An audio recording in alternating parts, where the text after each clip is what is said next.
Bonjour à tous, j'espère que vous allez bien.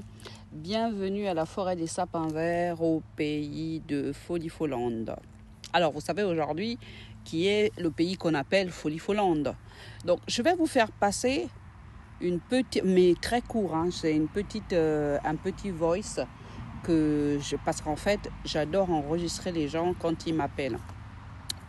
Alors, cette petite vidéo, c'est une dame qui m'a bien précisé.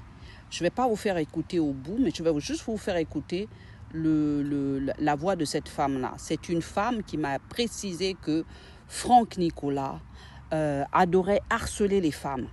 Et cette femme-là, je pense que quand elle a eu le téléphone de Franck Nicolas en main, je ne sais pas si c'est sa femme ou je ne sais pas qui, mais un jour elle m'a appelé, je pense qu'elle était à la recherche de Franck Nicolas. Et c'est là où elle m'a bien précisé, puisqu'on s'est donné rendez-vous pour discuter, elle et moi.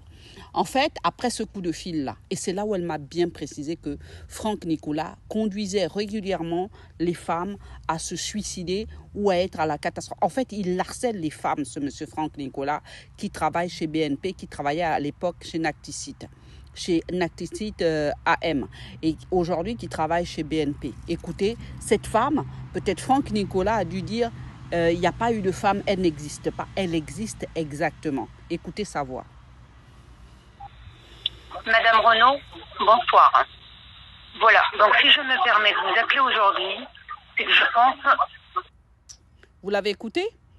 Donc cette femme-là, j'ai eu à discuter avec elle. J'ai vraiment eu à discuter avec elle. C'est là où elle m'a avoué que voilà, Franck Nicolas harcelait régulièrement les femmes. Et je n'étais ni la première ni la dernière. Et il en a très très peur du pénal. Il a très peur du pénal parce qu'en fait, il a déjà des casseroles, des dossiers là-bas. Et il y a quelqu'un dans les institutions françaises, donc dans la justice française, qui interagit avec les juges, les procureurs et les préfets pour sa cause. Et il le paye, cette personne-là. Voilà ce que j'avais à vous dire. Je vous remercie.